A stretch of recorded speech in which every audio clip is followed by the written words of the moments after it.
आए हुए तमाम हमारे जितने भी व्यक्ति जितने भी फाउंडर लीडर हैं और हमारे गुरुजन, सभी मातृशक्ति, नारी शक्ति, सभी का मैं स्वागत करता हूँ, अभिनंदन करता हूँ। और आज के इस पूरे सेशन में जितने भी हमारे साथी, दूर के भाई बहन जो इस पूरे सेशन में उपस्थित हैं, जिन तक मेरी आवाज पहुंच पा रही है, मैं तमाम सभी साथियों का स्वागत करता हूँ, नमन करता हूँ सबको।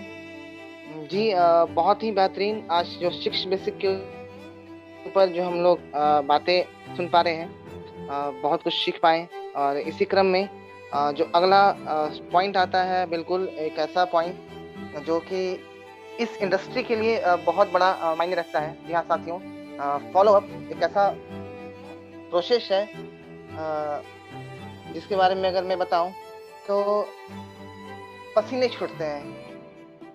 मैं ये शब्द का इस्तेमाल इसलिए कर रहा हूँ क्योंकि लिस्ट बनाना चलिए हमारे बश में है, वो हम लोग कर लेते हैं। इनवाइट करना करते हैं, प्लान देना करते हैं।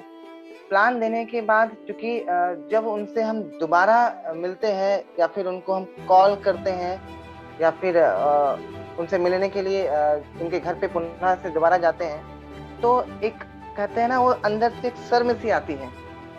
और वो शर्म आती है वो इसलिए कि मैं अपने किसी भी मित्र के पास, अपने किसी कलीग के पास जा रहा हूँ या उनको कॉल कर रहा हूँ उनसे मिलने के लिए। और क्योंकि बात आती है अब उनसे क्लोजिंग करने की, तो कहीं ना कहीं वो एक रहता है मन में कि मैं दोस्त के पास जाऊंगा तो कैसे जाऊंगा, उससे क्या बात करूंगा इसको लेकर अब। और फॉलो अप चूंकि बेशक हम कहें अगर ये तभी हो पाता है जब हम अपनी शर्मिंदगी की हद को तोड़ देते हैं। साथियों, फॉलो अप बहुत इंपॉर्टेंट पार्ट है। और ये फॉलो अप का काम, जहां तक मैं इस इंडस्ट्री को समझ पाता हूँ, कि विद इन 24 आवर्स किसी भी व्यक्ति को प्लान प्रेजेंटेशन दिखाने के बाद अगले 24 घंटे के भीतर उनसे दोबारा संपर्क करना बहुत इंपॉर्टेंट है। क्योंकि ह्यूमन मस्तिष्क जो है, वो जो दिमाग हमारा है, मानव दिमाग, वो किसी भी बात को बहुत ज्यादा नहीं रख पाता लंबे समय तक के लिए, 24 से 48 घंटा। हाँ, समय जैसे जैसे बढ़ता चला जाता है, ये बातें जो हमें याद रहती है, वो उसकी क्षमता वो धीरे धीरे वो कम होता चला जाता है। तो साथियों, प्लान प्रेजेंटेशन जब आपकी हो जाए, तो प्लान प्रेजेंटेशन के बाद उन साथी से विद इन 24 आवर्स हम उन तक संपर्क जरूर बनाएं। फोन कॉल के माध्यम से हो तो फोन कॉल के माध्यम से, अगर दूर दराज बैठे हैं तो। और अगर आपके शहर में जाना पॉसिबल है तो बेशक उनके पास जाकर उनसे मिले।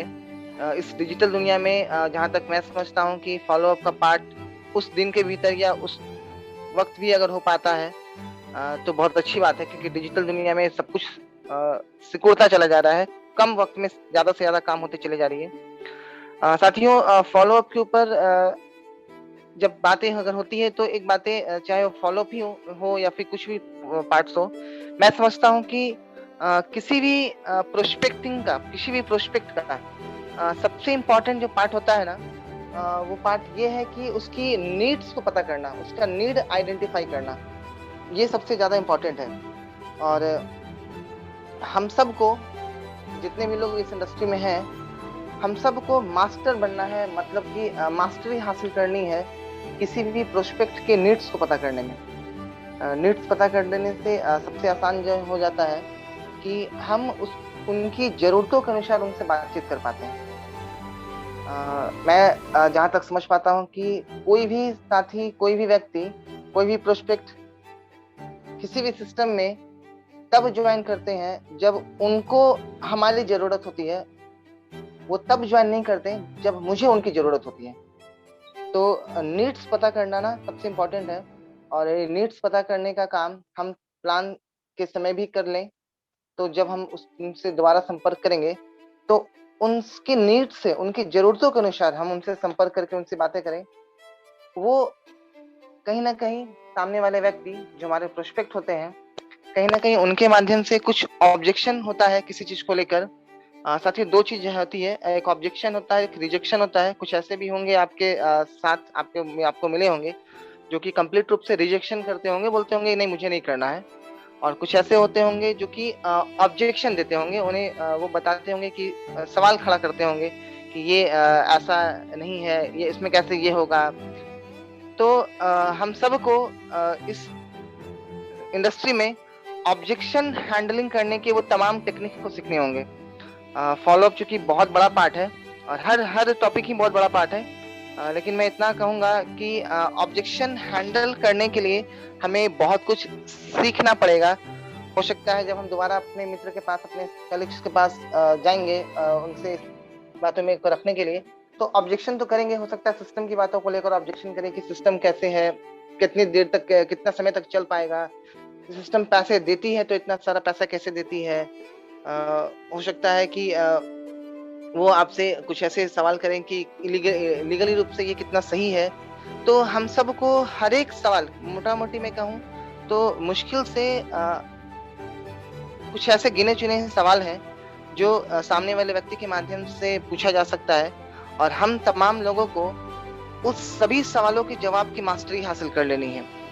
80% क्वेश्चंस मोस्टली सेम होता है और बाकी का 20% क्वेश्चन जो है वो लोगों पे डिपेंड करता है। वो अलग अलग तरह के लोग अलग अलग तरह से पूछते हैं, और हम और आप अगर 80% सवालों को अगर रट जाएं, उस सवालों के जवाबों को रट जाएं, तो बाकी का 20% सवाल भी सामने वाले नहीं करेंगे और ऑब्जेक्शन हैंडल करना फॉलोअप के रिगार्डिंग बहुत आसान हो जाएगा।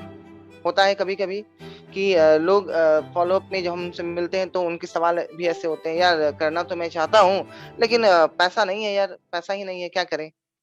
तो हो सकता है वो सवाल इस तरह से बोल दे कि तुम पैसा लगा दो, मैं बाद में दे दूंगा। तो हमें इस ऑब्जेक्शन को हैंडल करने का तरीका सीखना होगा, ये फॉलोअप का ही एक पार्ट है। हो सकता है सवाल कुछ ऐसा भी हो लोगों के माध्यम से कि समय नहीं मिल पाता है, मुझे तो देखो कितना व्यस्त रहते हैं हम, ऑफिस का काम है, ये है। तो मुझे, हम सबको इस सवालों को हैंडल करने का ये तरीका सीखना होगा। तो फॉलोअप में ऐसे बहुत से सवाल हैं। मैं इस सवालों को अगर बताऊं तो कैसे करीब करीब ऐसे 20 सवाल मोस्टली जो कि पूछे जाते हैं, जो कि ऑब्जेक्शन के रूप में रखे जाते हैं, उसके ऊपर भी हम लोग विशेष बातचीत कभी करेंगे। तो साथियों, मैं समझता हूं कि पहला, कि लोग ज्वाइन तब करते हैं जब उनको आपकी जरूरत होती है, वो तब ज्वाइन नहीं करते हैं जब हमें उनकी जरूरत होती है। तो हमें उनका नीड्स पता करना, उनकी जरूरतों को पता करना होगा। और जब फॉलोअप में हम उनसे मिले, दोबारा उनसे दोबारा संपर्क करें, तो ज्यादा से ज्यादा कोशिश करना है कि हम उनको सुने। हमें सुनने पे ज्यादा ध्यान देना है। और कहते हैं ना कि भगवान ने, ऊपर वाले ने ना 2 कान भी दिए हैं, तो ताकि ज्यादा सुने और कम बोले। 2 कान और 1 मुंह, मतलब सुनना जितना है उसका आधा बोलना है। हमारी गलती क्या होती है कि हम जब जाते हैं तो उनको हमारे अपने अपलाइन के बारे में, हमें अपने सिस्टम के बारे में, उन तमाम बातों को रखने का भरपूर प्रयास करते हैं और लगातार बोलते रहते हैं। तो साथ ही इस चीजों से थोड़ा बचना है, सुनना है और सुन के उनकी जरूरतों को समझने का प्रयास करना है। हाँ, इसका तीसरा पार्ट में एक जरूर कहूंगा कि एक रिपीटिशन होता है कि हम लोग अपने साथी को कॉल करते हैं। अगर दूर दराज बैठे हैं तो उनको हम कॉल करते हैं। कभी कभी ये सुनने को मिलता होगा, ये शायद आपके साथ भी होता होगा कि कुछ ऐसे साथी होंगे जो शायद आपको ब्लॉक भी कर देते होंगे। कुछ ऐसे केसेस हुई होंगे आपके साथ भी, अमूमन हमारे साथ भी देखने को मिला है, हमारे टीम में भी कुछ लोगों के साथ मिला है। कुछ लोग हो सकता है ब्लॉक भी कर देते होंगे। तो जानने का प्रयास करना है कि ऐसा क्या हुआ कि वो मुझे ब्लॉक कर दिए, या फिर उन्होंने मेरे SMS को या फिर व्हाट्सएप को ब्लॉक कर दिया। क्योंकि कभी कभी फॉलोअप के पार्ट में हम लोग व्हाट्सएप के माध्यम से उन तक कुछ ना कुछ चीजें इस इंडस्ट्री के रिगार्डिंग या तो फिर इस सिस्टम के रिगार्डिंग उन तक पहुंचाने का प्रयास करते हैं। तो मैं इतना ही कहना चाहूंगा कि किसी को समझाना है, रिपीटेशन करना है, लेकिन उस हद तक नहीं करना है कि वो परेशान हो जाए। मतलब पीछे नहीं पड़ना है, उनको एकदम उनके हाथ में डिसीजन छोड़ देना है। पूरी बातों को रखकर, ऑब्जेक्शन हैंडलिंग के साथ साथ पूरी बातों को रखकर डिसीजन उनके हाथ में छोड़ देना है। और अप्रोच किसी को न्यूट्रल रूप में करना है, मतलब किसी के पीछे ज्यादा लग के भी नहीं। हाँ, उन तक बातों को पहुंचाकर, अपनी बातों को पहुंचाकर उन तक न्यूट्रल अप्रोच रखें और उन्हें इस बात को बोलें ये बातें ऐसी ऐसी हैं और आपके हाथ में ये पूरा का पूरा डिसीजन है, आप इसको समझिए। और कहते हैं ना इंग्लिश में, the ball is in your court. तो उन्हें लगता है कि अच्छा मुझे इम्पोर्टेंस दिया गया है, और उनके नीड्स को समझते हुए जब उन तक इम्पोर्टेंस उनको जब हम देते हैं ना, तो उन्हें भी अच्छा फील होता है। और हो सकता है कुछ ऐसे लोग हों जो कि आपके साथ आज ज्वाइन नहीं करें, लेकिन अगर आपका अप्रोच न्यूट्रल, हमारा अप्रोच न्यूट्रल होता है, तो आज नहीं तो कल, एक सप्ताह, 10 दिन, 15 दिन के बाद वो डेफिनेटली आपके साथ इस बिजनेस में आते हैं। और इस बिजनेस की खासियत है, हमारे सिस्टम की खासियत ही ऐसी है कि एक बार जो इस व्यक्ति को समझता है, एक बार में समझ में नहीं पाता है। मैं फिर से बोलूंगा, एक बार जब कोई व्यक्ति चीजों को समझता है तो एक बार में समझ में नहीं पाता है। तो उन तक थोड़ा थोड़ा 3-4 बार तो कम से कम, हमारे शरद सर भी कहते हैं कि कम से कम 3-4 बार तक उन तक अप्रोच जरूर करें, और उनकी पूरे डाउट्स को क्लियर करने का प्रयास करें, उनकी पूरी शंकाओं को क्लियर करें, एक एक चीजों की पारदर्शिता के साथ उन्हें दिखाएं, विश्वास दिलाएं। क्योंकि जो बिजनेस है वो पूरी तरह से विश्वास पे आधारित होता है। तो जितना अधिक विश्वास दिलाएंगे और जितने अधिक उनके ऑब्जेक्शन को हैंडल कर पाएंगे, उतना दमदार हमारा और आपका कार्य हो पाएगा।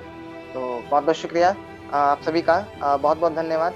और चलते हैं डीके सर के पास, डीके मालाकार सर के पास। जी जी जी, बहुत बहुत धन्यवाद सर, ग्रेट ट्रेनिंग।